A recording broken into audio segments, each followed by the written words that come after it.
What a spectacle. Let's go, man. Kick on the way. There is nothing like the Super Bowl. Let's make history. This is sensational. The genius of modern boxing.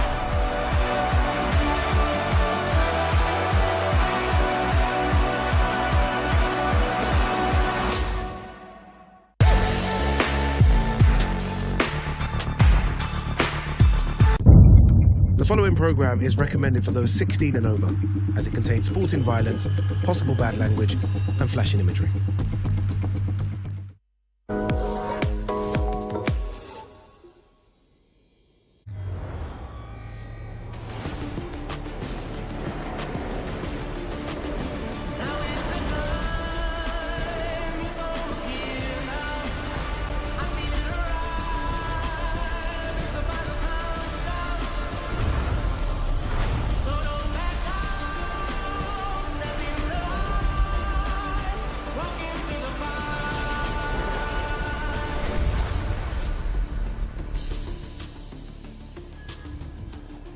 Good sight, isn't it? A lot of horsepower goes down that track. That's the Formula One track here in Jeddah, Saudi Arabia. Different type of horsepower. A few minutes away, we are going to see the big boys weigh in. Not many bigger than Anthony Joshua. He takes on Kristian Prenga, and we are now one sleep away.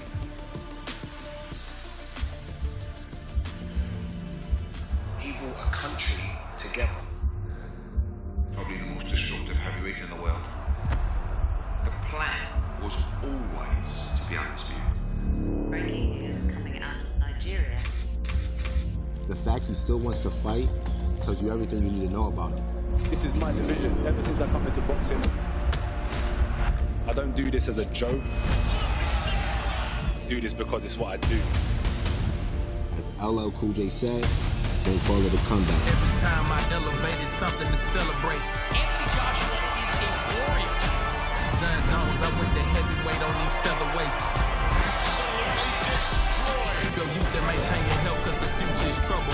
But you made for the struggle, and you born with the hustle. I'm a champion, I'm a win, I know. I'm a grind for mine, they can stop me, no. Cause I live to show that it can be done. I'm a champion. For me, it's just my life. I'm a fight forever. This is just what I do.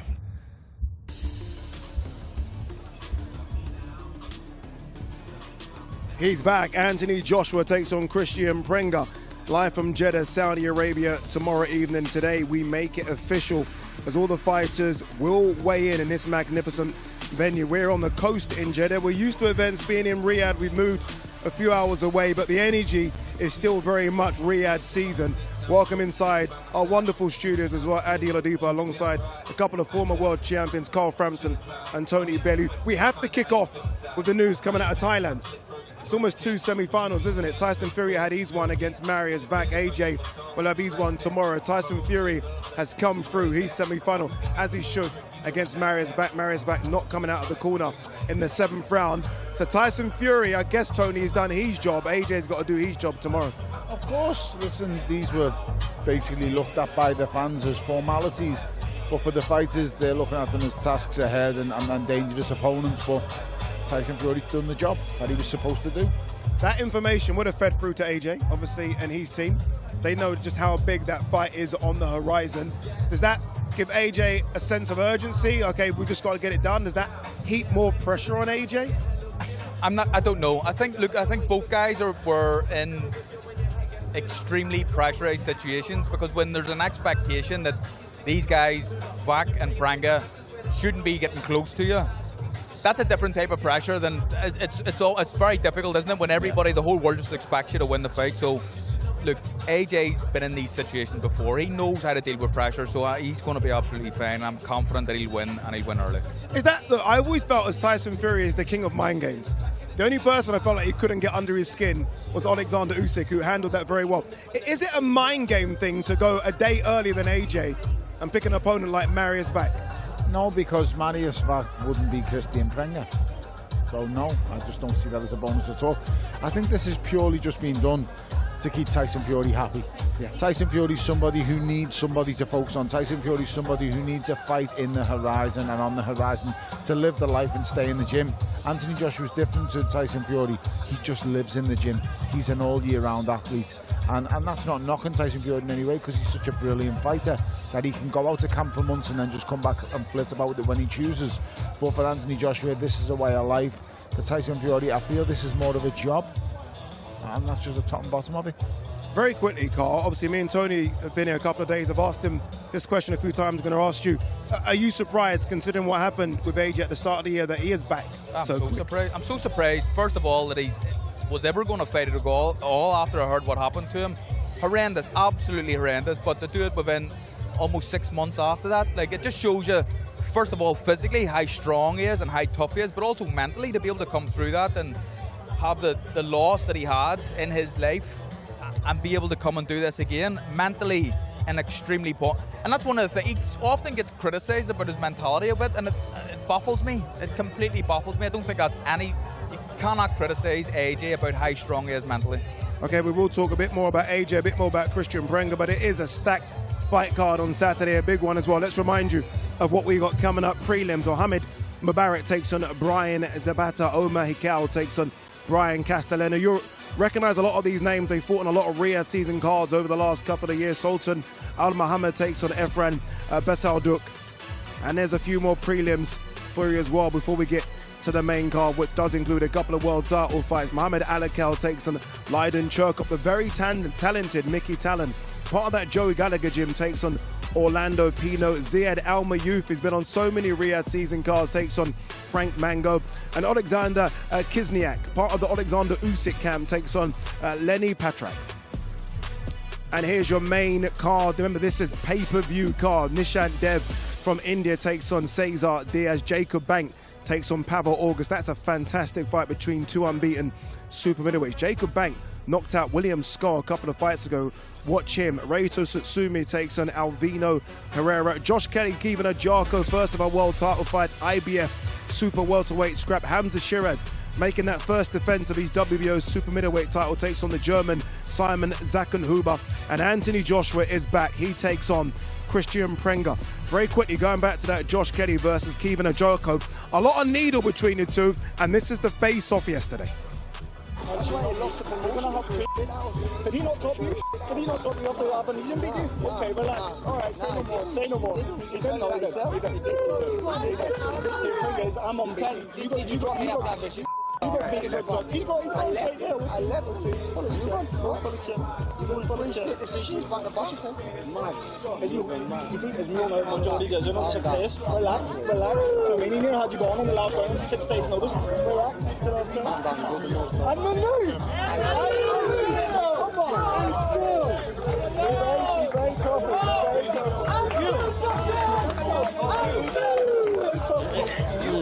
Be careful. Great fight, that one. I've just realised what they were talking about. Obviously, the common opponent is Ishmael Davis. Ishmael Davis gave Josh Kelly some problems in that fight in Wembley, and obviously gave some problems, to be fair, to Kevin Jarko. Ishmael, a very good 154-pounder. Irish boxing's had a bit of a dent recently. Lewis Crocker losing his IBF title to Liam Parrow down under. They've got a chance to take on the belt on Saturday. Absolutely, and it's a good chance. Look, I think Kevin's not going to be kidding himself. I imagine he's probably seen as an underdog in this fight. Josh Kelly's a very, very slick fighter, knows what he's doing in the ring, but Kevin Jarko could literally change his life overnight if he wins this fight. And I'll tell you a little bit of information that you may or may not know. Kevin Jarko about to fight for an IBF title as an underdog, right? Anto Kakachi done the same against Joe Cordina. Lewis Crocker, he done it as well. 3 IBF champions, all from the same gym in Belfast, Holy Trinity Gym. Unbelievable story. Small city, such a small city. It would be the Holy Trinity as well. Two of them have done it. Obviously, one He's for a Trinity. Yeah. And here's another one. Oh, here we got more. We got more for you. So okay. I'm not superstitious, but the night Anto Kakachi beat Cordina, I'm wearing the same suit tomorrow that I wore that night. Oh, so we know you're batting for them, don't we? It is such a good fight, though, isn't it? Between it is a those very two. good fight, and it's a mental battle as well, because both of them are saying that, you know, you struggle with this guy, I struggle with that guy, I done this better than you done that better. I think looking at them, they're very stylish, very bold. Both of them are very, very good. But ultimately, that Mirza Aliyev win is such a big win. for Josh. It's huge, guys, because it just lets you know I've arrived on the world stage. And listen, there's no getting away from it. He was the bogeyman. No one wanted to touch him. After what he done to Tim Tszyu, no one was going near him, and Josh took him on. So fair play to him. And from the outside looking in, Keevan's got it all to do here. He's the one with everything to prove, but he's also the one with nothing to lose, and that's what makes it so exciting. Well said, Tony Bellew. You mentioned that background. What that background win did do is really prop Josh up in the in the Ring Magazine 154-pound rankings. Here are the rankings. Jaron Ennis, number 1 after that win against Xander Zayas. See Virgil Ortiz there. Sebastian Fundora, Israel. I mean, that is an incredible list of 154-pound fighters. Remember, Brandon Adams was supposed to fight Kevin Ajarko. I guess if Josh Kelly does win, I mean, stablemate with Jaron Ennis, right, Matchroom, that should be the way they go. Unification fight. No one wants to touch Boots. No one wants. Money talks. Money talks. Of course it does. I love the Ortiz and Boots fight. It's got to happen. It's got to happen. But I don't think anyone's going anywhere near Jaron Ennis, Boots Ennis. What would you do if you're Josh Kelly, if you come through tomorrow and you get the pick? Is it maybe, I mean, Sebastian Fundora, the Towering Inferno, is it him? Yeah, I mean, Fundora's beatable. It's a hard fight, but I mean, he's a lot more beatable than Ennis. But even Ennis, I mean, I imagine, like we said already, money does talk in this game. It's almost like a similar situation that Kevin Ajarko's in tonight, nothing to lose. Josh Kelly, although he has a world title, he has something to lose, but he's got a lot of respect to gain if he just goes in and puts in a good performance against Boots. Don't think he can beat Boots. Don't think anyone can, but we'll see. We'll see indeed. All right, loads to get through here at the weigh-ins. Let's throw it over to Thomas Schreiber to begin. Ladies and gentlemen, welcome to the weigh-in for the comeback. It's World Championship Boxing tomorrow from the Jeddah Superdome in Jeddah, Kingdom of Saudi Arabia. It's being brought to you by Riyadh Season, Jeddah Season and Sella in association with Eddie Hearn for Matchroom Boxing and Gold Star Promotions. With a very special thank you to the Kingdom of Saudi Arabia and the custodian of the two holy mosques, King Salman bin Abdulaziz Al Saud, and His Royal Highness, the Crown Prince, Mohammed bin Salman. Well, a few reminders, ladies and gentlemen. This great event is sold out, but you can watch it live, worldwide, exclusively on DAZN, buy now at DAZN.com. And now, boxing fans, let's get the weigh-in process started. Our first two fighters competing tomorrow in a scheduled 4-round super lightweight contest. A native of Colombia, now fighting out of Barcelona, Spain. He brings a professional record of 5 wins, 9 defeats, 1 draw. 4 of his 5 wins come by way of knockout. Ladies and gentlemen, here is Brian La Rafaga Zapata.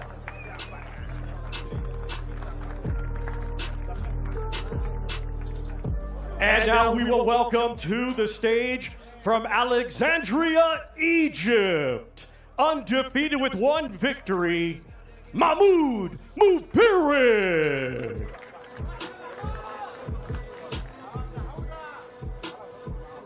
And first to the scale, we welcome Brian Zapata.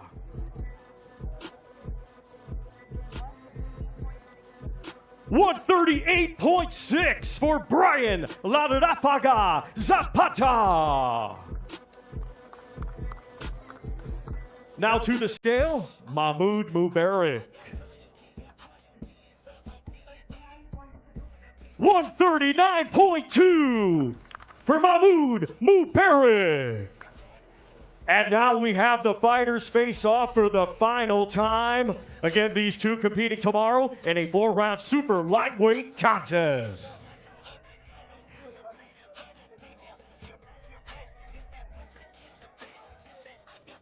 Carl Mohammed Mubarak obviously fought on that Egypt card, Alexander Usyk versus Rico. This is his second pro fight.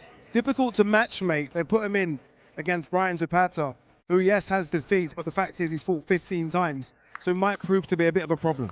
Yeah, absolutely. And look, I mean, you don't have someone with a record like that coming in this sort of shape, so he's here to win. Both guys in incredible shape, but good matchmaking. Tough matchmaking so far for someone so fresh in his career.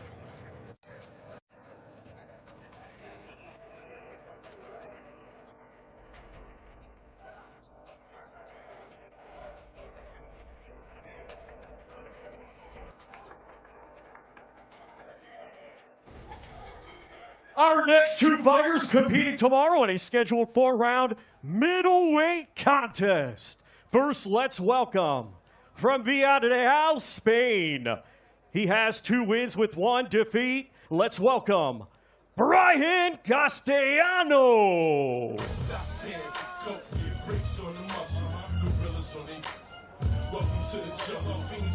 And we also welcome now from Cairo, Egypt. Undefeated with 1 win. That 1 win comes by way of knockout. Let's welcome Omar Haikal.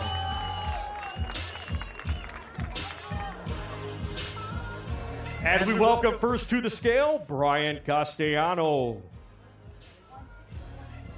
160.8 for Brian Castellano. Now to the scale, Omar Haikal.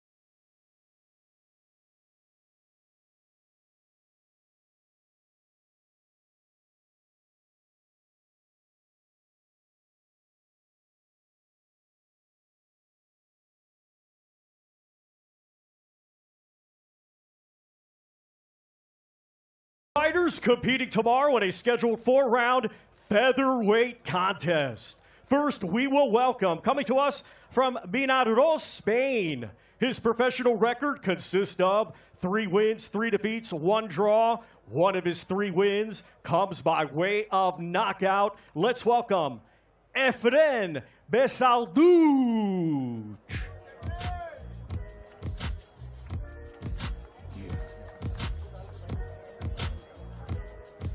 And we also welcome from Riyadh, Kingdom of Saudi Arabia. Undefeated with 4 wins, 3 of his 4 wins come by way of knockout. Let's welcome Sultan El Nino Al Mohammed.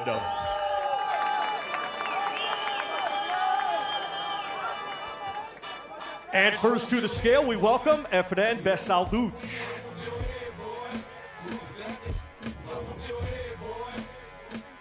127.2 for Efren Besalduch. Now to the scale, Sultan Al Mohammed.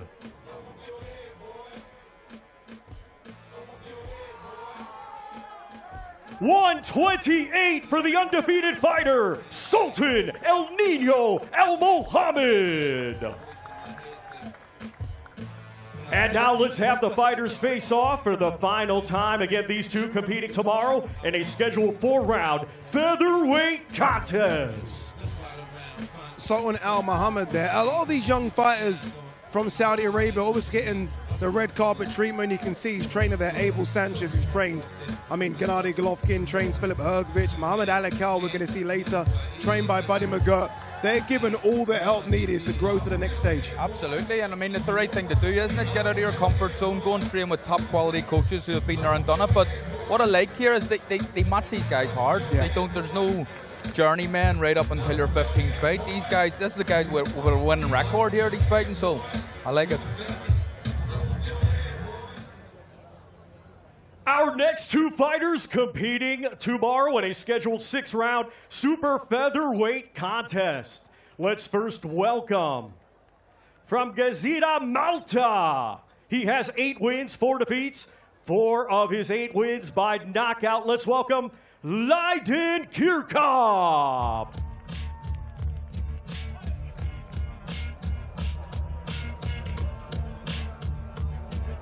And we now welcome from Riyadh, Kingdom of Saudi Arabia. Undefeated with 8 wins. 2 of his 8 wins come by way of knockout. Here is Mighty Mohammed Al-Akil.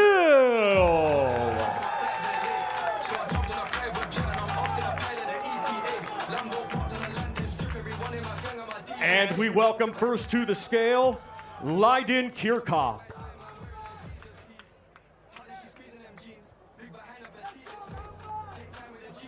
$131.2 for Leiden Kirkop. And now to the scale, Mohammed Al-Akil. 130.6 for the undefeated Mighty Mohammed Al-Akil. And now we have the fighters face off for the final time. Again, these two competing tomorrow in a scheduled 6-round super featherweight contest. Mohammed Al-Akil, I guess, is the big hope, Tony. He's the one that's fought in a lot of Riyadh season shows. Tomorrow will be his 9th fight. Was with Joe Gallagher, now with Buddy McGirt. Looks like he can tick all the boxes. Obviously, it's early, but has the potential. There's some very good and world-class coaches like Buddy McGirt. Don't pick it up if you haven't got an amazing amount of ability. So he's always on the Riyadh shows, and we've seen quite a bit of him. So I'm excited about him. Like I said before, I echo it again. If Buddy McGirt's not playing around with fighters who aren't very good. Our next two fighters competing tomorrow in a scheduled 8-round flyweight contest. Let's first welcome, coming to us from Miranda, Petare, Venezuela. His professional record, 17 wins, 3 defeats, 11 of his 17 wins come by way of knockout. Let's welcome Orlando El Torbo Pino.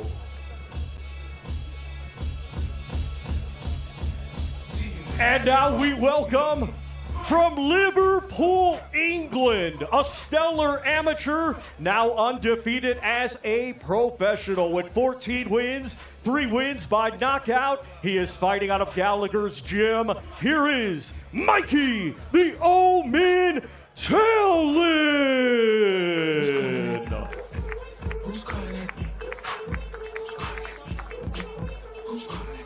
And we welcome first to the scale, Orlando Pino. 112.8 for Orlando El Torbo Pino. Now to the scale, Mikey Talon.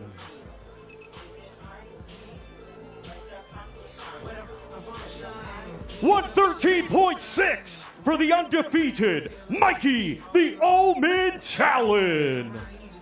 And now we have the fighters face off for the final time. Again, these two competing tomorrow in a scheduled 8-round flyweight contest.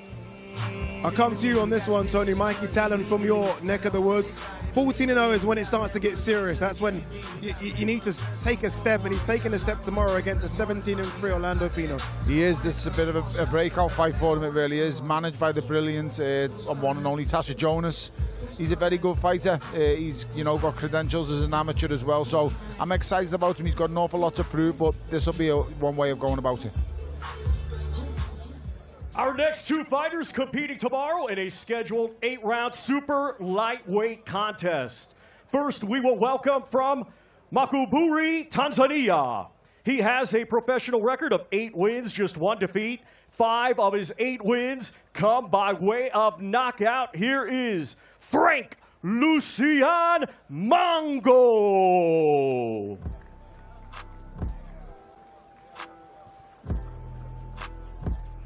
And now we welcome from Riyadh, Kingdom of Saudi Arabia. His professional record, 7 wins, just 1 defeat, 1 draw, 1 win comes by way of knockout. He is the pride of the Arab world, Ziad Zizo Al-Mayyoub.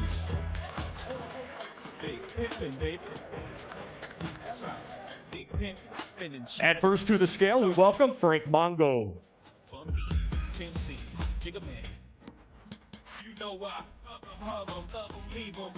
141 for Frank Lucian Mongo. Now to the scale, Ziad Al-Mayyoub.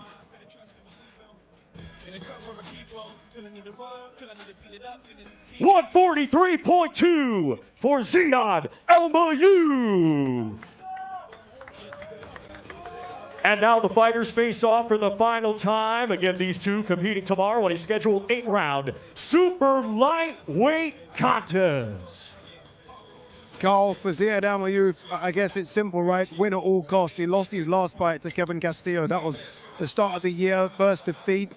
He wants to get back on the winning horse. He wants to get back to winning ways. It starts for him tomorrow night. He's a decent fighter as well. Good fighter, nice kid too. Training with Buddy McGirt. And the Saudis, they want one of their own champions. They want to produce someone from this place who can go on and win big titles, and he may be the man.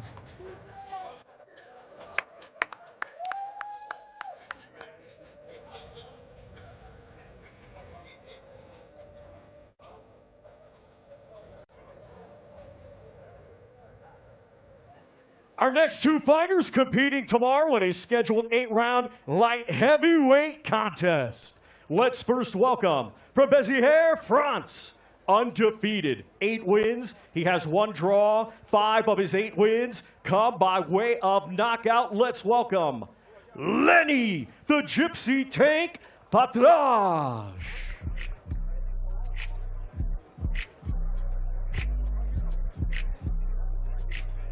And now we welcome from Poltava, Ukraine. He had a stellar amateur career, becoming both a 2020 Olympic silver medalist and 2024 Olympic gold medalist, and now is a professional undefeated with 1 win. That 1 win comes by way of knockout. Let's welcome the Ukrainian tank, Alexander Hishnyak.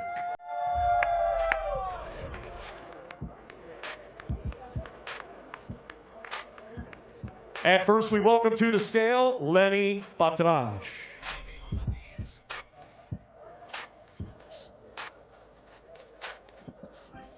$175.8 for Lenny, the Gypsy Tank Patrage.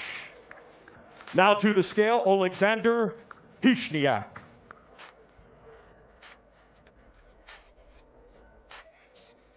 $173 for the Ukrainian tank, Alexander Hishnyak. And now we have the fighters face off for the final time. Once again, these two competing tomorrow in a scheduled 8-round light heavyweight contest. Alexander Hishnyak could be one that they fast-track immediately. And he may only need a couple of fights, Tony. Olympic Games gold medalist, World Championship gold medalist, double European Game gold medalist, World Youth Championship gold medalist. Monster. Just a monster. Yeah. Stay away from him at all costs. Anybody in Europe, just stay away. Just leave this boy alone. Don't touch him. Don't say nothing to him. Don't even look at him. You're in trouble. Is it a shame that, I mean, look, 30 is still relatively young if you look after yourself, but he's only just turned over. No, it's perfect. But listen, fast track him. Let him off the leash. He'll have so much WSB experience, so much experience in and around the game. He's ready to go. You don't give Olympic gold medals away, World Championship gold medals, European gold medals. He's completed the game. Let him off the leash. God help whoever he comes up against in a first 10-rounder. Be very, very interesting to see what he does. It isn't just big fights here in Saudi Arabia. There's the small matter of the return of one of the best of this generation. Errol Spence versus Tim Tszyu takes place down under tomorrow. A storm is headed down under. Tim Tszyu is in a destructive mood today. It's been years in the making. Big dogs versus underdogs. I can't wait to get in there. USA versus Australia. A storm is coming. Spence versus Zoo. Live July 25th. Yeah, it's a big weekend of boxing on DAZN. It always is a big weekend. Once we're finished here in Jeddah, all our attentions will turn to Australia as Errol Spence Jr. and Tim Tszyu get it on Sydney, Australia. You can buy it now at DAZN.com, but save yourself some money and sign up to DAZN Ultimate.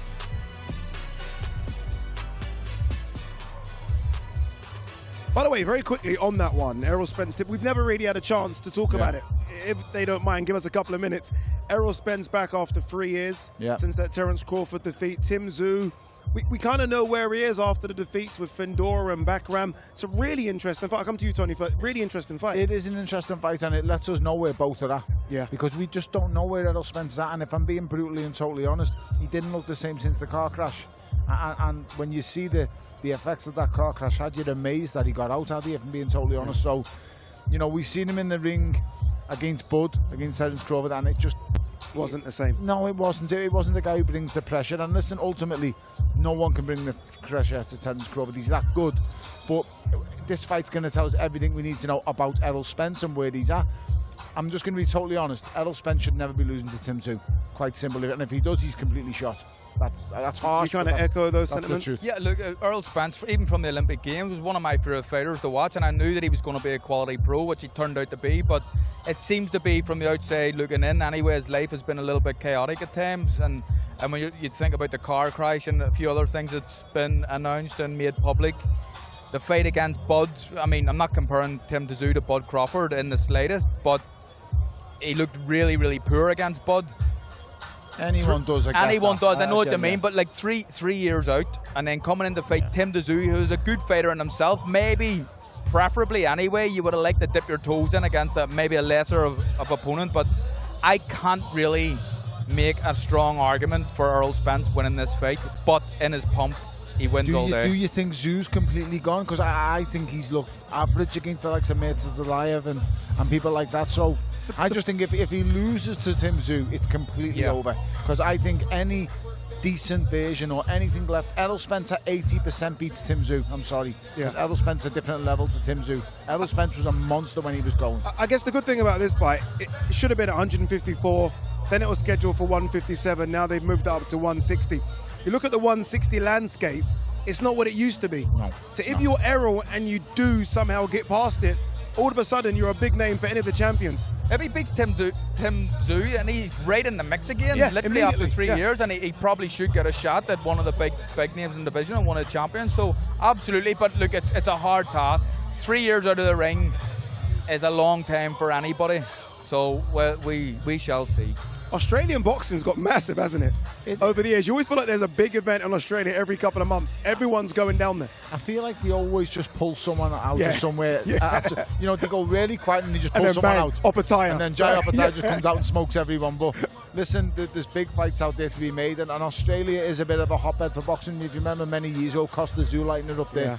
And now obviously Tim Tszyu, his son, you've got Jai Opataya, you know, you've got Ebony, Sky, so you've got all of them over there, and you just need a bit of activity. And we've now got the platform over there, the zone there, and that's the biggest thing. Yeah, the zone. Feel free to fly us over there if you fancy. Eddie, get us in the PJ. Get us in the PJ. All right, let's go back to Thomas Triber for the main card weigh-in. Our next two fighters competing tomorrow in a scheduled 8-round super welterweight contest. Let's first welcome from Lima, Peru. His professional record, 10 wins, 2 defeats. 5 of his 10 wins come by way of knockout. Here is Cesar Maravilla Diaz.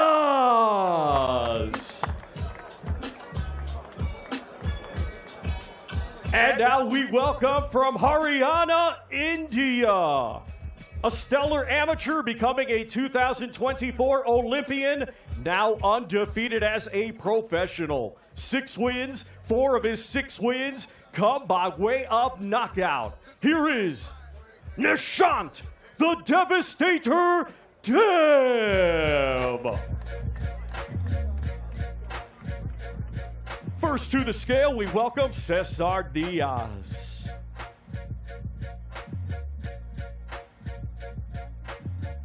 $152.4 for Cesar Maravilla Diaz.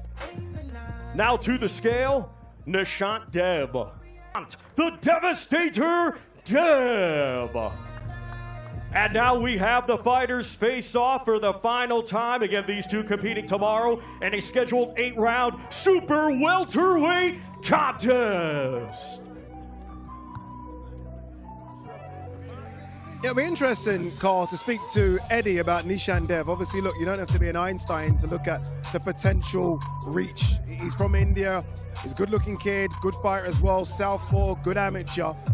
What's the plan? I'd like to know what the plan is. Look, Eddie knows exactly what he's doing, and signing up an Indian kid who's been an Olympian. He's decorated amateur, and he can really fight too. You could put this guy in any sort of title fight in India and put 150,000 in a cricket stadium. Eddie knows what he's doing here, but the kid can fight, and that's the most important thing.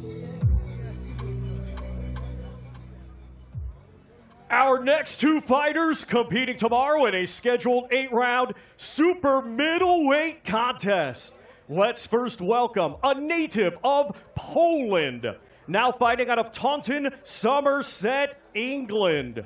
Undefeated with 18 wins, 7 of his 18 wins come by way of knockout. He is highly ranked and a former WBC International Silver Champion. Let's welcome Paweł, the Polish King, August.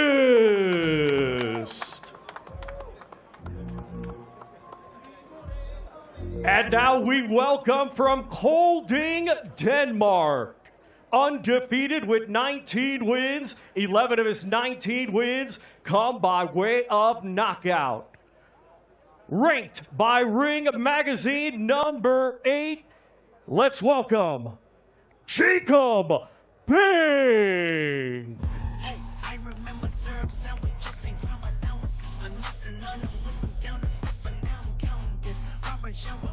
Now to the scale, we welcome Paweł August.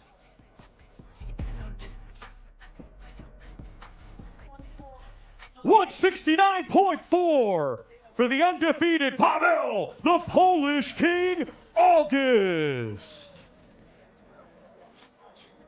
Now to the scale, Jacob Bank.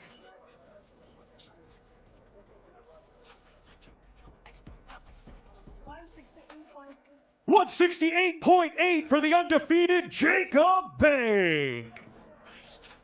Well, ladies and gentlemen, tomorrow it is a battle of the undefeated. Let's have the fighters face off for the final time. Again, these two competing tomorrow in a scheduled 8-round super middleweight contest.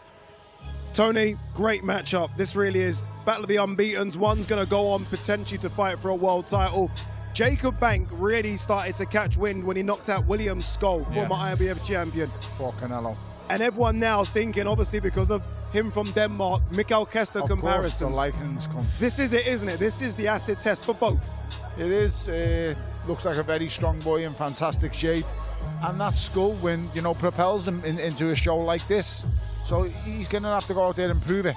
And he's going to have to show that he is the next Kessler, because that's a hefty tag. Big comparison, isn't it? Yeah.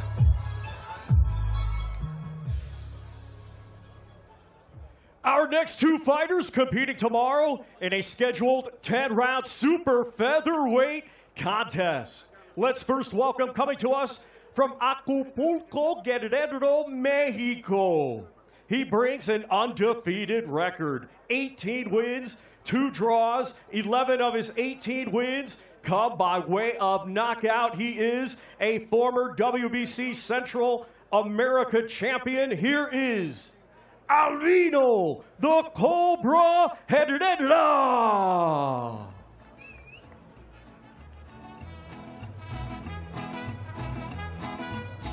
And now we welcome from Tokyo, Japan. He is a Ring Magazine ambassador and now undefeated with 4 wins. 3 of his 4 wins come by way of knockout. Here is Reito Tsutsumi.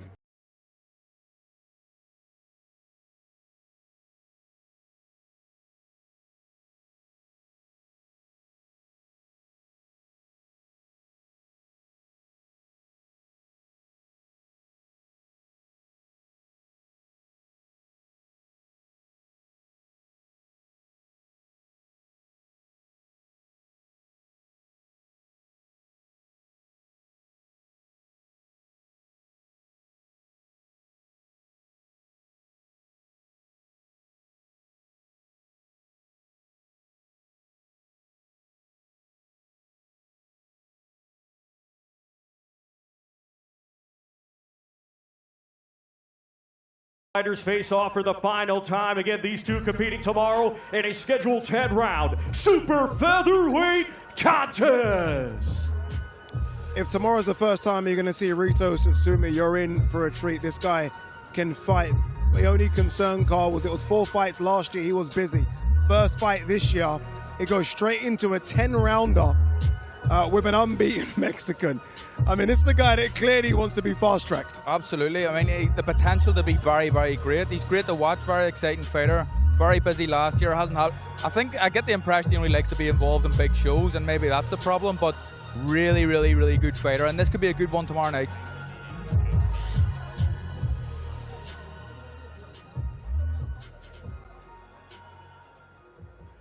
Our next two fighters competing tomorrow in a scheduled 12-round contest, and it will be for the IBF Super Welterweight Championship of the World. We will first welcome the challenger. Coming to us from Belfast, Northern Ireland, he is undefeated with 18 wins. 7 of his 18 wins come by way of knockout. Ranked number 4 by the IBF, please welcome the former WBA Continental Champion, Kevin Black Thunder Ajurko.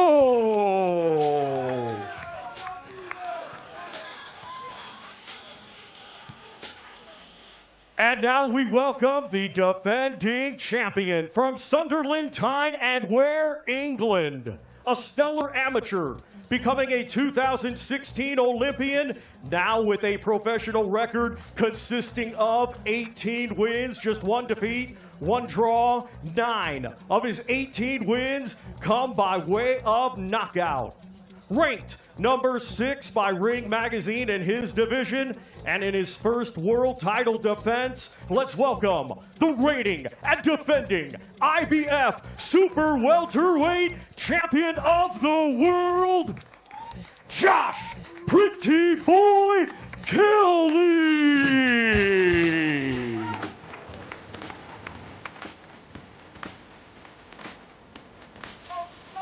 And we welcome to the scale first, the undefeated challenger, Kevin Ajurko.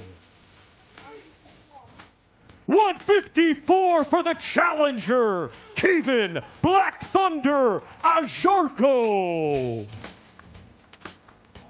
And now to the scale, we welcome the defending world champion, Josh Kelly.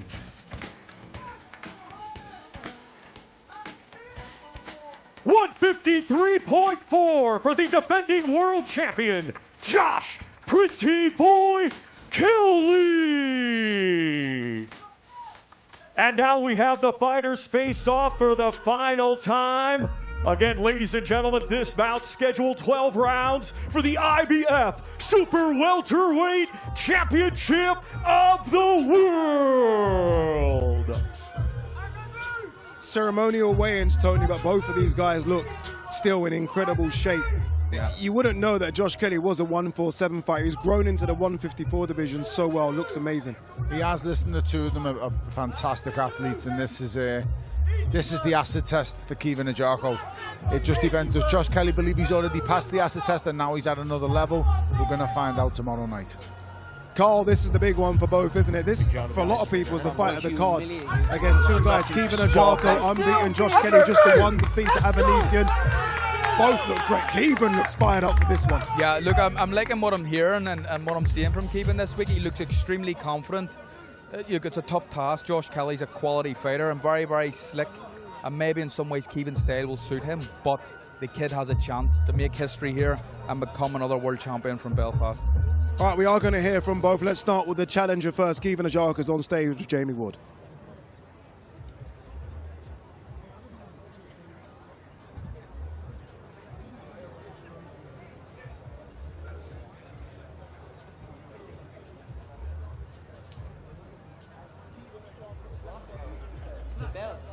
It's coming, I promise you, it's coming. Mic issues always happen. Jamie, you ready now, Jamie? We are. Let's go back to Jamie Wood.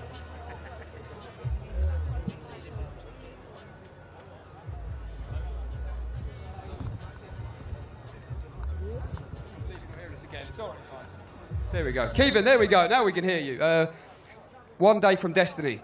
Kevin, one victory away from writing your name into the boxing history books forever as world champion. How determined are you to match this, the biggest occasion, with your best performance so far? Yeah, I'm very determined. Listen, I prepared very well, had a great camp. I've worked tirelessly hard to get to this stage of my career, so I'm ready for Saturday night. Lots said between yourself and Josh Kelly in the build-up, and especially this week as well, particularly in the face-off yesterday. In terms of that mental battle, it's important heading into such a big fight like this. Do you feel you've got from Josh Kelly what you wanted in the build-up? I wasn't trying to get anything from him. I know I'm mentally stronger, so I wasn't trying to get anything from him. Deep down, Kevin, this is the last time you'll be asked this now before you make the walk tomorrow night and hopefully celebrating with the belt around your waist in the ring here in Jeddah tomorrow night. How do you become world champion? How do you beat Josh Kelly and take the belt back home to Belfast? I've just got to go out and enjoy myself, be the best Kevin Ojoko, and I'll win Saturday night. Top man, Kevin. Wish you the best of luck tomorrow night. We're going to head over and grab a word with Josh Kelly. PBK.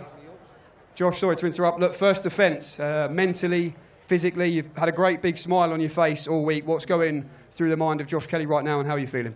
Bro, I'm relaxed. I'm absolutely so relaxed. It's, who's this guy there shouting? Who's this guy? That's insecurity right there. I feel blessed. I feel like a comedian on stage here, you know, when you got a heckler, you have to shut them down. Who's that guy in the back there? Who the fuck's that guy? What was I gonna say? I feel blessed, bro. I feel blessed. I'm on form. I can't wait to perform. I'm relaxed. I'm healthy. I'm happy. I'm in the best place. This means everything to Kevin Ojoko, as it did to you in January. But when the opening bell rings, what do you believe you will show in that ring, Josh, and what will he find out? Humiliation. It's going to get humiliated on Saturday night. Nothing else. Absolute humiliation. But it's a fight I'm really looking forward to. It's a fight I'm going to be stone cold in there and just no emotions. Just go in there and get the job done. Josh Kelly, wish you the best of luck tomorrow night. Thank you. Back to you guys.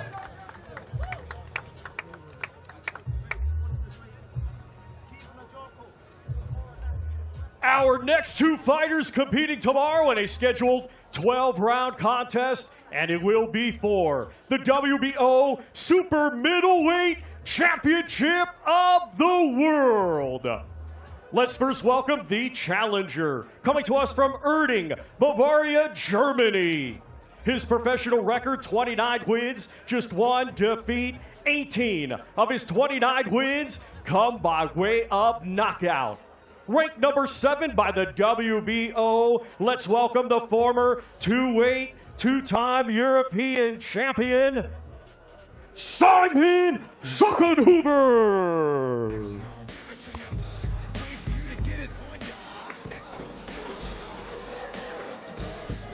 And now let's welcome the defending champion from Ilford, Essex, England. Undefeated with 23 wins, he has one draw. 19 of his 23 wins come by way of knockout. Ranked number 9 by Ring Magazine as a super middleweight, and tomorrow in his first world title defense, let's welcome the reigning and defending WBO super middleweight champion of the world, the Quiet Storm, Hamzah Sheeraz. 166.6 for the challenger, Simon Zuckenhuber. And now to the scale, we welcome the defending world champion, Hamzah Sheeraz.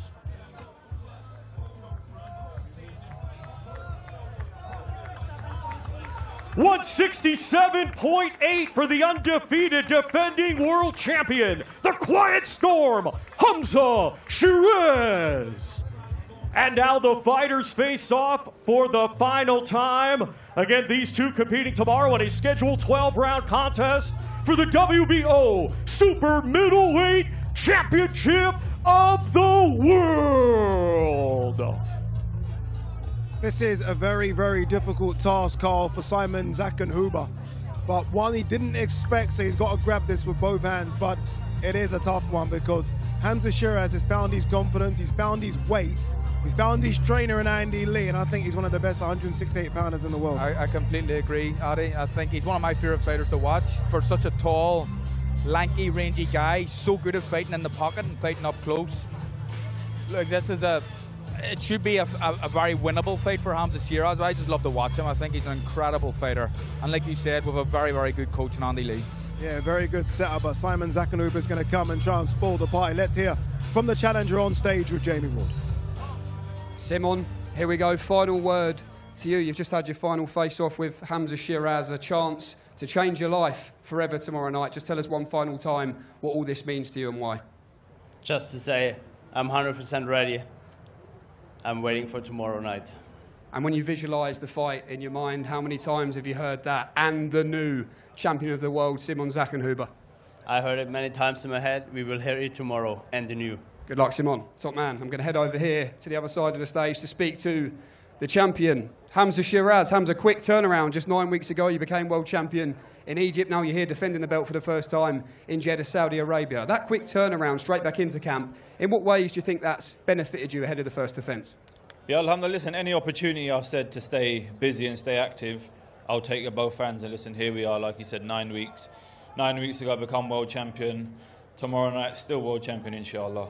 You're very highly thought of now. Hamzah on the world stage, of course, as world champion. You've got the eyes of contenders on you now. You've got the eyes of the British public. You've got the eyes of the champions. What type of statement are you looking to send out once again to the 168-pound division? Listen, just do what I do. Do what I do, and I'm coming for them all.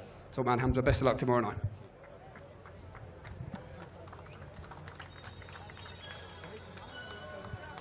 The big man is here. Anthony Joshua has just arrived. He's ready to weigh in, get the formality over and done with before the big business on Saturday. So many big fights coming up on DAZN. The best way to watch all of those big fights is to sign up to DAZN Ultimate. The first rule of DAZN Ultimate. The first rule. You do not pay-per-view. You do not. You do not pay-per-view. Do not pay-per-view. The Ultimate Fight Night is here. Second rule, DAZN Ultimate is. Second rule. You don't pay-per-view. Because Ultimate gives you a minimum of 12 pay-per-view fights a year. At no extra cost. You do not pay per view. Join us ringside and welcome to DAZN Ultimate. Yeah, I wish we could get that graphic on for longer. So many good fights coming up. Honestly, Rolly versus Teo is a great fight. So many big ones as well, and a big one on Saturday. The best way to watch all of these fights, save some money in your back pocket, is to sign up to DAZN Ultimate. You get all the pay-per-view fights plus all the big fights on the regular subscription as well from all the biggest biggest promoters in the world of boxing. And it starts on Saturday. This one, billed as the comeback, Anthony Joshua versus Kristian Prenga. He wins. You know what it sets up in the autumn. All right, let's get this one on the road. The big man has taken center stage. The best MC of them all, Mr. Michael Buffer. Well, ladies and gentlemen, tomorrow night at the sold-out Jeddah Superdome, it's a grand evening of world-class professional boxing for your entertainment. And it's all brought to you by Riyadh Season, Jeddah Season, and Sella, in association with Eddie Hearn for Matchroom Boxing and Gold Star Promotions. Special thanks, ladies and gentlemen, of course, to the Kingdom of Saudi Arabia and the custodian of the two holy mosques, King Salman bin Abdulaziz Al Saud, His Royal Highness the Crown Prince, Mohammed bin Salman. And ladies and gentlemen, this event is sold out but available worldwide live on DAZN. Just go to DAZN.com to purchase. So ladies and gentlemen, the main event, the weigh-in, it's the big boys of boxing. 12 rounds of boxing in the heavyweight division. Let's bring the fighters to the stage and to the scale. Coming to us first, his professional record, an outstanding one. 21 fights, 20 victories, all 20 wins by knockout, only one defeat in his career. Ladies and gentlemen, from Mirdita, Albania, the WBA, former WBA, NABA heavyweight champion, he is Kristian KP Prenga.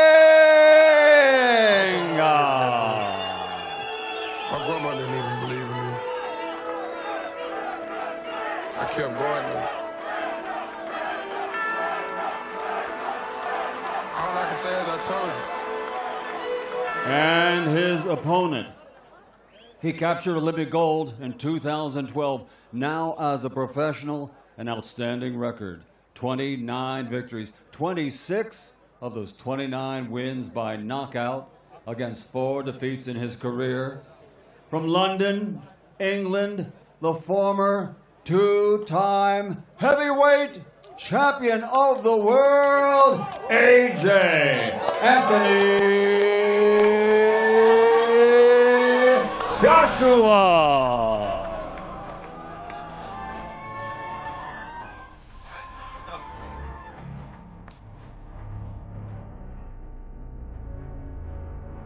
Stepping on the scales first, a young man from Albania, his record, 20 victories, 20 wins by knockout, only 1 defeat in his career. Officially weighing in 261.4 pounds. For Kristian KP Prenga. Next on to the scales, the two-time heavyweight world champion from London, England. His record, 29 victories, 26 wins by knockout. Ladies and gentlemen, AJ Anthony Joshua.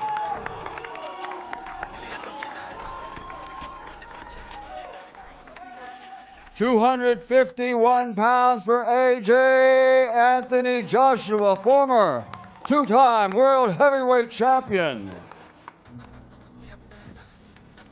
Tomorrow night at the sold-out Jeddah Superdome, ladies and gentlemen, a young man from Albania with a record of 21 fights, 20 victories, 20 wins by knockout against the two-time heavyweight world champion, AJ Anthony Joshua. Obviously, your team can't fight for you, but I will say this, Kristian Prenga has brought some support here. Albanians always have a big support base. AJ, 251 pounds. Back to his usual size, Tony. Jake Paul sort of tried to drain him down to 243, but he was 251 for Dubois, so this is his size. It is, and he looks absolutely magnificent. But listen, doesn't matter how you look here, Addy. Fights aren't won on scales. Fights are won in boxing rings. And tomorrow night, Kristian Prenga is going to find out exactly what it's like at this level. It's good to have AJ back, isn't it? I mean, just for this, you look around, away in here in Jeddah, it's packed. I mean, absolutely packed. AJ still does that. He's a superstar, an absolute superstar, and there's going to be hundreds of thousands, maybe millions of people tuning in to see him fight Prenga, but this is a fight he should win. Full credit to him coming back so quick after what happened to him, but the 50% version of AJ should be beating someone like Kristian Prenga. It's a fight he has to win, Carl, and I'm not going to lie, just a win isn't enough. This has to be in devastating fashion. This has to be, I am showing you all what I've been doing for the last 6 months. I think we'll see it, Tony. I think we'll see it. It'll be brutal, and that's what it needs to be. Let's hear from the man looking to cause the upset, if we can hear, because it's so loud in here because of his fan base. Jamie Ward, via translator, is going to speak to Kristian Prenga. Jamie, if you can hear me. I can hear you, Ade. What an atmosphere here in Jeddah from the Albanian support. Kristian, final face-off complete. I'll let you put your T-shirt on just quickly. We're very nearly there, Kristian. What was going through your mind there in that final face-off with Anthony Joshua? What was going through his mind there in that final face-off with Anthony Joshua?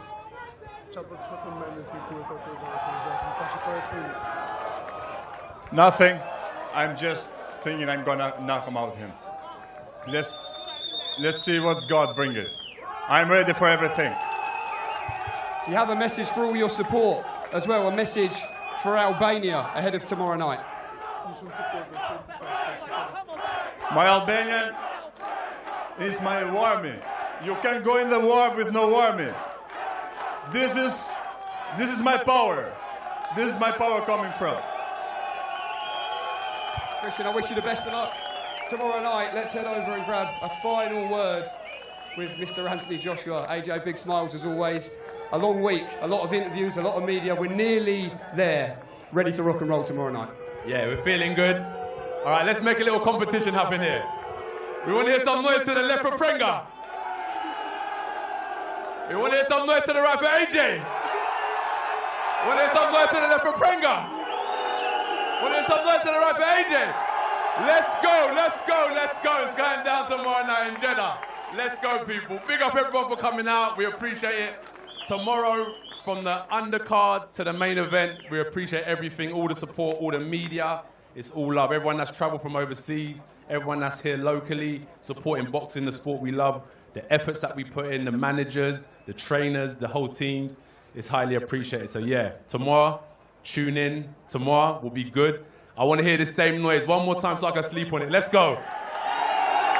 Let's go. That's what we want to hear tomorrow. Thank you, guys.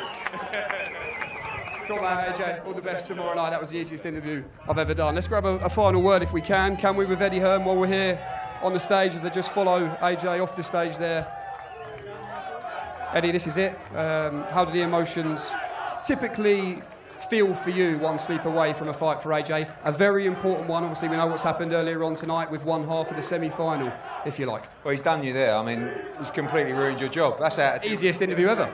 I like the way he called you a journalist yesterday as well. Listen, the work's done. This ain't going to be easy. This ain't going to be easy. This isn't a guy coming in here with a bundle of defeats coming for a payday. He's got the whole country behind him by the sounds of things as well. It's going to be a great atmosphere, big fight, big opportunity. We know what comes the other side. Not looking at that. Got to deal with this guy tomorrow night. Just finally, what do you expect to see? What performance do you expect from Anthony Joshua tomorrow? I expect and I hope that we get a performance that shows everything that he's put into this training camp. AJ inside 3 rounds. We can't wait. Eddie Hearn, top man, thank you very much. Back to you guys. I don't know if I've ever heard Eddie give a prediction like that. I don't He's think seen so. the work. He's the one who's been most relevant, most present. But he hasn't seen the work of Prenga. He doesn't need to. He's seen his level. You know his level. He's been defeated. And he's been defeated at a far lower level than this. So what does he need to do? I think it's a fight that's made for Anthony Joshua. Yes, the guy's dangerous. You can't just pick, a guy who's got tons of defeats. No one's going to want to see it. He's dangerous. He's got a big right hand. But ultimately, he's found his level. And it's way below this one. Yeah, he did scare me a bit, Carl, when he said, I'm going to the army and this is my, or something along the, what exactly? I'll tell you what he said. What did he say exactly? He says, you can't go to a war without an army, and this is my army. Scared me. I wish I'd have used that lane myself. Look at that, that photo there. That's a great one. Like them people are we allowed to do impressions? I don't think we are. You might get a letter from someone. Can I be Liam Neeson? That's it. Cancelled. Carl Frampton is cancelled. I will find you. AJ, as always, looks in incredible shape. Always does. I don't think we've ever seen AJ out of shape. 251 pounds. As Tony said, it doesn't necessarily matter, but I do think it's important for him to find the weight where he performs at best. Absolutely. And he's been heavier, and I almost felt like he was a bit slow heavier. I feel like this, he's built for speed and power. I think so, yeah, speed and power. I think has he ever not looked incredible? No. But it's sometimes when you see him, sometimes he looks slightly different. He looks a little bit leaner than normal, or so. Is that fair to say? Yeah, when he was up here with us yesterday, he's in fantastic shape. He's a proper specimen. He's just an athlete. He's one of these guys who could do anything. Any sport that he wanted to do, he would be very good at. I think he's the best British heavyweight athlete ever. Heavyweight. I think he's the best athlete the country's ever produced in the heavyweight division. I've not seen an athlete like him. So, listen, but he's got to go in there tomorrow night, and he's got to shine. Yeah, that's saying something. AJ, as he always does, stays, takes photos. And I like this, that he does this. He understands that people have travelled over. It is expensive to travel over. So he will stay there for a couple of minutes and do this. And he always does that, and that's why the people love him. All right, 3 have become 4 in the studio. I said you never give predictions like that. Ever. And you were like, you sound quite confident. To be honest, it was going off a bit with the Albanians, wasn't it? Some geezers just come up riled you up, haven't they? I like it though. I mean, it's got a lot of support in there. And you could see actually a bit of a difference from Prenga today, because at the face-off yesterday, the Adam's apple was going up and down. Yeah, no, but I think with these people behind him, I'm not saying it's fake, but you get a bit braver. But puffed his chest out. He said tonight, you are nothing without your army. That absolutely means absolutely nothing tomorrow. Because I love that lane. It's a good lane. Yeah, but at the end of the day, it's just the 2 of them in the ring. I don't think it's going to be easy, honestly. Listen, with everything that's gone on, with all the pressure, with all the chat, with all the talk of what's to come, but I do think if he does what he can do, I think he gets him out of there inside 3 rounds. I do think that. Tell me this, Sadie, there hasn't been much footage of Prenga online, and from what I've seen, he does things like tried to block on his gloves with his gloves, and that, for me, that's very wrong against AJ. Have his team, or you, or anybody been able to get a bit more footage that we haven't seen online? Not really, because you know everything exists online with footage from fighters and sparring sessions and tech sessions. It's a little bit of an unknown quantity in the respect of, you know, he's had some solid wins. He could definitely punch. I mean, that's something we know. It doesn't matter who the opposition is. If you've knocked out every person you've ever beat, you can punch. Listen, he ultimately was been picked for a reason, and the reason is he's competitive, he's game, but he shouldn't be on the level of Anthony Joshua. Now, the problem is that when you haven't fought anyone at that level, you never really know if he's on that level. Just because you've seen some footage of him, how good is he? We'll find out tomorrow night. I don't think he's good enough, and I think he'll get the shock of his life when he actually goes in there, the bell goes, and AJ hits him with a jab and probably the right hand straight down the middle, and things will, and by the way, if he shows one sign of being hurt, the fight's over. But AJ's also got to be looking at what's coming back, because what this guy I think will do is throw. And even when he's hurt, I think he's going to panic, and I think he's going to let his hands go, and you don't want to be catching one whilst you're going for the finish. We've seen that before. So, you know, there's a lot of pressure tomorrow night, all being well. Hopefully, I just want him to produce a performance that shows all the work that he's put in, because honestly it's been incredible to see. I know sport doesn't always reward you for how hard you work, but generally it's a good start, and yeah, I think there's a lot to see. There's a lot of questions to be answered everywhere. You know, we saw Fury tonight, people comment about how he looked. We got to win first, we got to look good. Who knows how we're going to look tomorrow night, but we just hope we get the win. Eddie, that's a perfect segue. Obviously, look, focus is on Kristian Prenga, but I mean, it's difficult not to talk about Tyson Fury. As you said, he got the win in Thailand. Spencer Brown is out there. We can hear now from Spencer Brown. He was speaking to Dev Sani. This is what Spencer had to say. I'm hoping that there's some announcement next week. We're hoping for that, and I'm sure you'll see in the next couple of weeks a lot of things happening. You're speaking with a lot of certainty about this fight. Tyson, throughout this week, throughout the interviews, he's not sounded so certain. Even when I interviewed him in the ring, he said he has his doubts about Anthony Joshua fighting him. Anthony Joshua will be there. Tyson Fury will be there. The fight's on. It's going to be big. It's going to be everything we want. It's going to have everything. So as far as you're concerned, the 40th fight in Tyson Fury's career will be against, finally, Anthony Joshua. Well, Turki Al-Sheikh has never let me down. I don't think he's ever said something to me that's not come true. So you've got to go with a man like that, haven't you? And I think, after talking to Eddie Hearn, talking to Frank Warren, talking to George Warren, talking to everybody who's involved with this, and I think we're going to have certain people involved that have said they're going to be involved. They're not involved yet, but they will be. It's going to be a melee of stars and promoters and God knows what. And it's going to happen. 1,000,000%. 1,000,000%. Loads of questions. I've got so many in my head. The bit that sort of stood out was certain people not involved that will be involved, could be involved. Do you know what he's referring to? Well, no, I mean, look, we had a meeting the other day with Nick Khan from TKO. Clearly, you know, Turki Al-Sheikh works with those guys. They all want the fight in America. I mean, we've been told in the last 24 hours, that's what they want. Yeah. Now, that doesn't tally up with the contract that we signed. So until we're happy, we expect every point of that contract to be followed. Because I feel like this fight is a fight that should be taking place in the UK. Anthony Joshua insisted that the contract stated the fight must be in the UK. So if they want to change the contract, then we have to renegotiate the contract. Which, by the way, it's not a problem, but it's a conversation we have to have. Turki Al-Sheikh's just as likely to announce that the fight's in America on Saturday, and in which case, there's no fight. So, you know, there's a way to go through this process. We can talk it out, we're all partners, and we all want the fight to happen. So, but we also expect the contract to be followed. As Spencer Brown said there, you know, Turki Al-Sheikh has never, you know, deviated from a contract. He's always been straight down the line.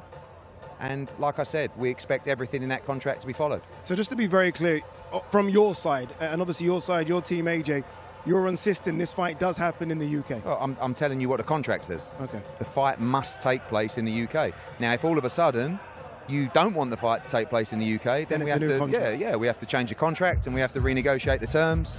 But at the same time, this isn't, you know, the old school Eddie Hearn, Frank Warren trying to change a contract where we probably wouldn't have got it done. Turki Al-Sheikh's our partner. If there's a reason that he and Netflix want this fight to take place in the US, I get it. I think it's disappointing. Certainly, I think if the fight was promoted by myself and Queensberry Promotion, we wouldn't even look at another venue. Wembley would have been booked some time ago because this is the biggest fight in the history of British boxing. These are two British fighters, and I feel like we have a chance to create a sporting event that will provide an incredible legacy for the sport in our country. I also understand business. MSG is not the end of the world. I'm sure loads of Brits will travel. Just for me, the reason that we inserted that clause into the contract is because we believe and we want this fight to happen in the UK. Before I get reactions from both of you, and I will, let's hear from Tyson Fury post-fight. This is what he had to say to Anthony Joshua. Go and suck me big gypsy balls. Tell him that. And he's getting chinned. I want to keep going, I want to box. And if the fight's going to be postponed till next year, I'm going to fight again and again and again. I'm not just going to stay out the ring and wait for a sausage, a big useless potato. I could have sat down and done all for 2 years just to fight, like I said in there tonight. It's the whole build-up, fight week, press conferences, weigh-ins, wrapping your hands for real, going out there having a fight with a big man. It all builds you up for the next one. You're definitely not going to Jeddah, right? Yeah, I'm going, yeah. See you there, ringside. I never know if he's telling the truth or not. I don't know if there's going to be a seat waiting for him. I would like him to come. I'd like to see a face-off. We've never seen these two like even close like this before, Eddie. Do you think he's going to come? I mean, I gave up guessing what Tyson Fury was going to do many years ago. So I think sometimes when he's told to come, he won't come. Yeah. So he'll have to come off his own back. But this time, things are different. We have a signed contract. So, you know, we have to do a job tomorrow night. And until that job is done, there is no fight anyway. So victory tomorrow night. As we said, the contract's signed. There's nothing, you know, there's no... I saw you at the interview with Spencer Brown. I was like, well, will the fight happen? Absolutely. By the way, check the resume and the history of Anthony Joshua. When have you ever known him to sign a contract and not turn up for a fight? When have you known him to ever duck any fight, any challenger? You know, when you look at the consistency and the reliability of these guys, do me a favour. Indeed. Tony, let me bring you in. When you hear Eddie say that the fight has to be in the UK because that's simply what the contracts say and what they signed, there'll be millions listening to that saying yes. Wembley Stadium, two Brits, it almost has to be there. And Wembley need to work so hard to make it happen. Wembley need to do everything in their power. The difference is, they've got to, Ed. There's bluster and there's bluster. These people want the fight to be in the US. That's the reality of the situation. Why? Because the biggest number of pay-per-view buys are going to be in the UK. MSG, America, Showbiz, they've got a hard on for it. Okay. That's the reality. American boxing's dead. But they don't. What do you think they really? You know, American boxing's dead. Yeah, but you know, no one cares. It's no one cares in America. They've been talked into the fact. Eddie had the WBC heavyweight champion for 10 years and no one cared. He could walk down his own street and was unrecognised. It's disgraceful. So what are you going there for? What are we trying to prove? Why are you asking me? I feel like you want to fight Eddie, but you're actually agreeing with each other. I'm just sick of it. I'm just sick of it. We're appealing to America. Why America don't care about us? When have America cared about boxing? They want what we've got. We've got the best crowds in the world. We've got the most passionate fans in the world. And that's why it should be with us. These are the two stalwarts of British boxing. These have put boxing back on the map. No one cares about America. No one's cared about America since Evander Holyfield retired and Mike Tyson left. No one cares. So why do they need it there? New York, Madison Square Garden, that's great. Go and watch the Knicks.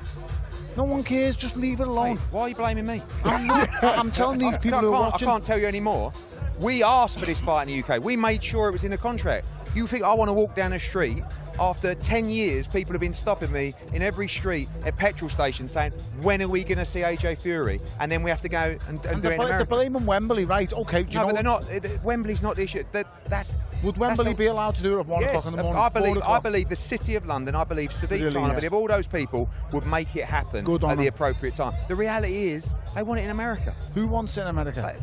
Turki Al-Sheikh, the powers that be, Nick Khan, Netflix, because they've convinced them it's the entertainment capital of the world. And the reality is, there's no better place for a big fight than the UK. Let's see what the atmosphere you imagine like 100-odd thousand at Wembley for AJ against Fury. And the rest. Wow. Come on, like this, you know. But at the end of the day, you'll never see an atmosphere like it. Never in your life. Never. Aztec and all these things. put Wembley in and put Fury and AJ in, you'll never see an atmosphere like in the history of boxing. Something that, MSG is one of the greatest venues in the world. It will still be an amazing night. There's something about this fight that will be remembered by every Brit and every different generation that will be watching it and it will be attending. And the reality is that, business is business, and I get it. But the reason we didn't sign this contract and say, thank you for the money, stick it anywhere you want. We signed a contract and said, thank you for the money, but this happens in the UK because this is the biggest fight our country has ever seen. Imagine that happens at 4 o'clock in the morning for British fans. Just imagine that, a travesty, 4 o'clock in the morning. The greatest fight British boxing's ever had, and it's going to go on at 4 o'clock in the morning. Why are you starting again? It annoys me. It's okay, everyone breathe. But it has to, AJ has to get past Kristian Prenga. That's the thing. And that's why I don't know, honestly, like we'll deal with the other stuff. Yeah. We'll deal with, look, I know what's going to happen. They're going to call us and they're going to say, we want to do the fight in the UK, and the US, right? And they're going to say, oh, by the way, we want Nick Khan or Dana White. Can they come up on the stage with you? And I don't care about that kind of stuff. But what I do care about is the location of the event that we signed for. And, how does AJ feel? Oh, I've seen a few AJ interviews this week. No, not in the respect of where he wants it. He wants it in the UK, but how do you feel about changing the contract? I'll be saying to him, no, mate. You want to change a venue? You can pay for it. Yeah, is that the thing? As simple as that? Well, if we're going somewhere else, you need to pay for it. But it's the difference. We want the fight in London for many different reasons. That's where he's envisaged the fight. That's where he wants the fight. I'm not saying that's where he's comfortable with the fight. And Fury probably too, I imagine. Yeah, but he's now got his visa. He's back in America. I mean, he bumped into Donald Trump the other day, didn't he? So it's like maybe there's a few little brownie points there as well. But the reality is, that's where we want it. You want to change it? We can talk. And it's not just a case of how much you're going to pay us, but it is. It's not in its entirety. You know the game, and you know the game as well. By the way, when we had a fight, if you were in this situation and you were fighting Usyk when we had the fight in Manchester, and all of a sudden I said, oh, let's do it in America, but you wanted it in Manchester, that was the place where you wanted to have this fight, and all of a sudden I said to you, oh, by the way, now you want to do it in America. Firstly, you'd say no, and then you'd say why. And then the next question would be, probably not from you, but the manager is, well, what's in it for us? Why should we go to another country and take this fight that we didn't sign for? I get that. And ultimately, whoever's paying deserves to put it on. But you've still got to look at, this is the biggest fight British boxing's ever had. And it's British boxing that's created all this. And you're taking it away from it. And we've all created it. It just doesn't make any sense. But it is what it is. He who has the power is the man who makes the decision. Guys, I have to turn it back to tomorrow night because we do have a big one. Yeah, we'd look silly if we didn't win now, wouldn't we? I feel like everyone's phone's going to go off after doing this. Very quickly, down the line, predictions. Obviously, Eddie, you said within 3. Yeah, I've said it. Yeah, the third round doesn't happen in this fight. Josh inside 2 rounds. Brutal, vicious, everything you want from him. Carmi, is that army line maybe turned you a few? No, I think AJ has a look in round 1 and knocks him out in round 2. There you go. Eddie, I already know what you're saying as well. Should be a good night of boxing. Remember, 2 world title fights as well. Maybe fight of the night, Josh Kelly versus Kevin Ajarko. Great to see Hamzah Sheeraz, young Mikey Talon. It is a stacked card. Make sure you join us tomorrow. We're going to get a bottle of water and breathe. Goodbye. Anthony Joshua is on the road to destiny. But first, there is danger. Prenga, 20 wins, 20 knockouts. And AJ knows, one moment, one mistake, one punch will change history. AJ is back. But there is danger before destiny. Joshua versus Prenga, July 25th, live exclusively on DAZN Saturday Fight Night.